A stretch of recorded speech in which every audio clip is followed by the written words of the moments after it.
Good afternoon, YWCA friends, family, and mission squad tuning in again with us. This is a special mini-series of the Butterfly Effect, where we'll get to know our new YWCA Northeastern New York board members together.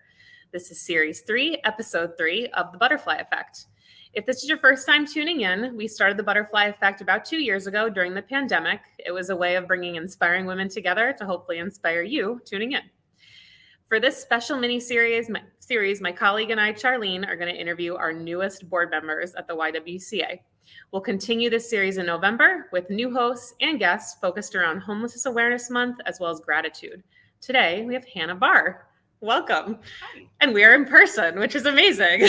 So we're going to get right to it. Hannah just joined the board in May. She was voted in, so we're super excited to have her. And so, Hannah, can you tell us a little bit about yourself and what you do? Of course. So, like you said, my name is Hannah Barr.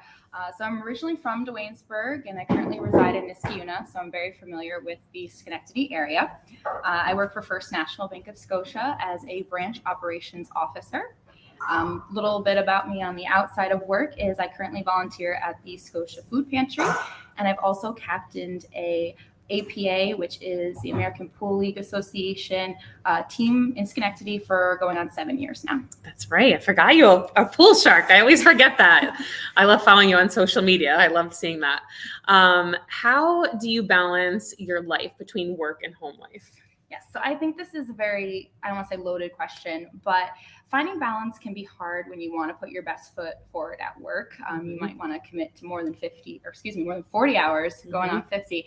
But the way that I balance life and work is I take a step back, and you need to realize that the small things are still important. So the moment I step out the doors at work, lock up that door, take a deep breath, and I focus the rest of my evening and all my energy on spending time with friends, family, my multitude of pets, because work will always be there tomorrow. So it's important to take the opportunity to spend time in company with the ones you love. Yeah.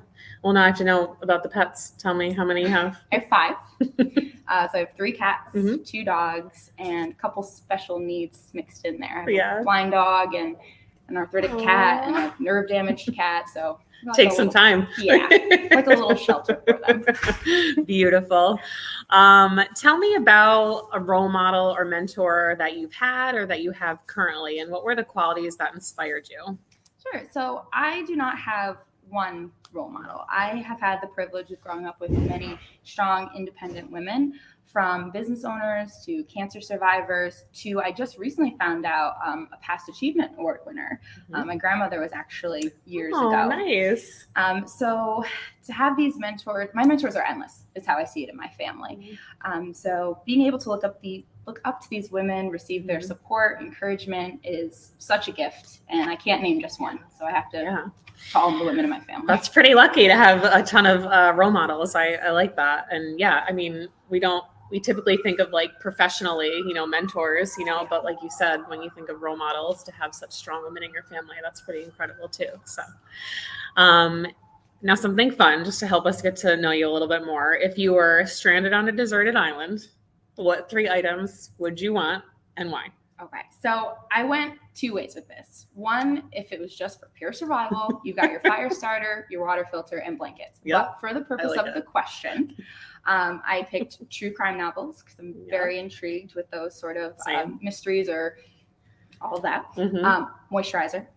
You need moisturizer. I think that's self-explanatory.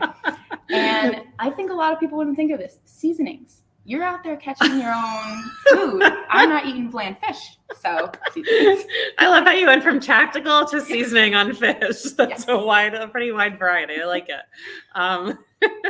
Can you tell us something unique about you that you would want others to know? Sure. So when I was in elementary school, they actually created a special, unique reward for me. It was for my attendance. Through kindergarten to 5th grade, I missed 1 day. Oh my gosh. Yes. And I was very upset that I missed that day because I really wasn't sick and I just wanted to stay home. Oh no. Little did I know that I'd be receiving that award. So. Did you love school, or was it just kind of like the kind of mode in your house? Like you'd get up every day and you go to school. There was no other. Getting up was a struggle. Still is for me. Yeah. But no, I loved school. Math was my favorite, and I was very and a happy healthy kid too. That's good. One day. I like it. Tell us where you draw your inspiration from, and especially getting through a tough day. Sure. So when the day is not going as I hoped, which unfortunately I don't like to say happens more often than not, I try to draw inspiration from myself as a younger child. So the girl who wanted to volunteer and be in every organization, who at the age of 12 put together a 10-year plan for when she graduated, from the one who begged her parents at the legal age to just be able to work and get out there and get up at 5:30 in the morning to lifeguard before school.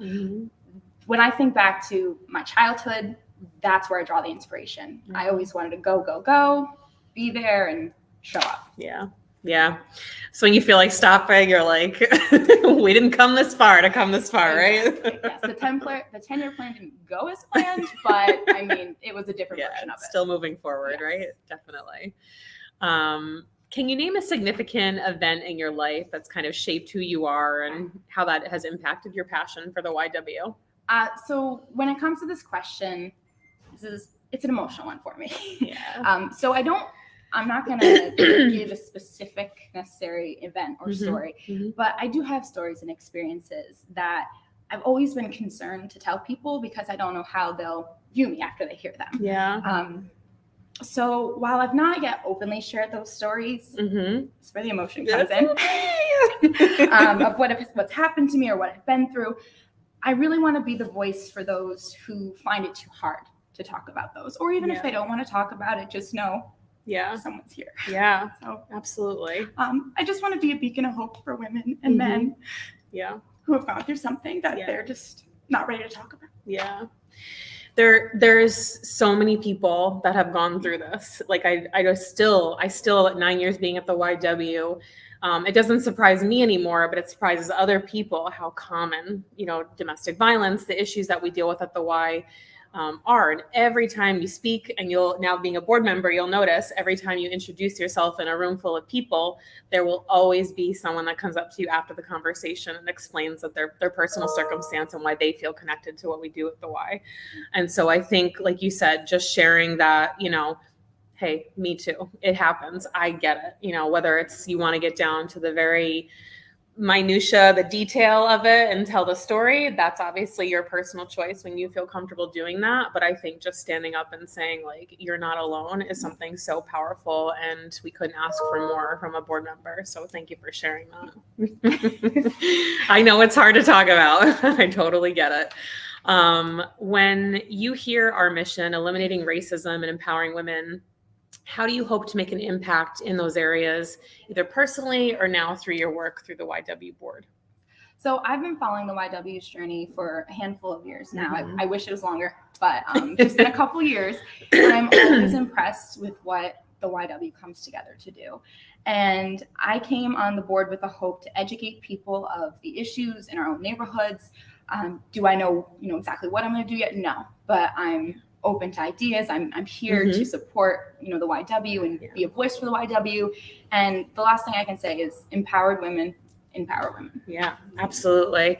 And just in the short time that you've been involved with us, I mean, I know I can speak to this, like you show up and you're ready to help. And I love that. And as a new board member, and especially as a young woman in the community, I think just that alone and being open to learning and opening up space for the conversations that are so important to the YW and in general, I think that you're going to bring a lot to the table, and I'm really excited. I hope you stay on for years to come. I hope we're old ladies on the rocking chairs one day talking about all of our time with the YW.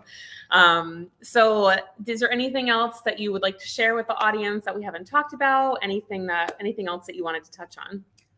Just to reiterate, you have to show up. Yeah. It doesn't mean you have to sit on a board. It doesn't mean necessarily, monetary donations. It means being there, being that voice, and just show up. Yeah. Yeah, for sure. From a couple of the 2 interviews that I did before Hannah, I think something that we value so much as we start to get older is time. And so whether Hannah mentioned, whether it's through a donation, which is always needed, of course, that helps us make a big impact in what we're doing at the Y. But we also are so grateful for people that spend their time investing in our mission and working alongside the staff showing up to our events with us to kind of bring awareness and education around these issues. So I really appreciate your time today. Thank you. As always, we thank everybody for tuning in with us today. We hope that we provided you with some positivity this afternoon. And if you want to learn more about what we do and upcoming events, see the scrolling information under Hannah and I. Our website and our phone number is on there. You can also follow us on Facebook and Instagram, where we post every day about social issues that we care about, as well as really try to give an insight into the staff culture and really the impact of what we're doing every day kind of on the ground. You can get involved. We've got lots of events coming up. We need your help. We have a big mission and we're working every day to accomplish it. So thank you, Hannah. It's been a pleasure. Thank you. And thanks everybody for tuning in. Take care.